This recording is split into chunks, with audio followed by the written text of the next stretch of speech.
मित्रांनो, श्री स्वामी समर्थ। तर मित्रांनो, शालिनी भक्तिसागरवर स्कंद महापुराण सुरू आहे। तर खूप छान छान कथा आहेत। तर तेथे सर्वांनी जाऊन शालिनी भक्तिसागर हे चॅनल माझं फर्स्ट चॅनल आहे, तिकडे 1 लाख सबस्क्रायबर झाले। यूट्यूब कडून मला सिल्वर बटन सुद्धा आलंय तुमच्या आशीर्वादाने आणि तुमच्या सहयोगाने।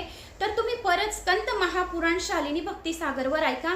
तेथे खूप काही म्हणजे 108 शिवलिंगांचं वर्णन आलेलं आहे आणि काशी तीर्थ यात्रा पेक्षा आपल्याला महाकालेश्वर उज्जैन यात्रा केल्याचे फळ सर्वात जास्त मिळते। अशा बऱ्याच महिमांचं वर्णन आपण शालिनी भक्तिसागरवर स्कंद महापुराणात उपाय पण छान छान आहेत आणि मराठी शुद्ध भाषेमध्ये सांगितलंय। ज्यांना 18 पुराण वाचणे या ऐकणे शक्य नाही त्यांनी स्कंद महापुराण ऐका। 18 पुराणांचा समावेश या स्कंद महापुराणात आलेला आहे।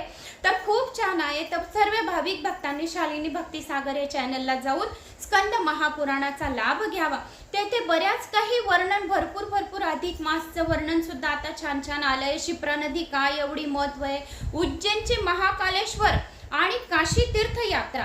काशी यात्रेला जर तुम्ही जाणार तर आपल्याला 10 पटीने फळ मिळेल आणि उज्जैन महाकालेश्वरला जर जाणार तर त्याच्या दुप्पट 20 पटीने फळ मिळेल। तर आपल्याला काशी यात्रा कशी करावी, 33 कोटी देवी देवता ते कसे विराजमान आहे, संपूर्ण माहिती शालिनी भक्तिसागरवर स्कंद महापुराणात आलेली आहे। तर सर्वांनी या चॅनलला भेट द्यावी आणि जास्तीत जास्त जणांना हा व्हिडिओ सुद्धा शेअर करावा। शेअर करण्याचं पुण्य तुम्हालाच लागेल। जय श्री महाकाल।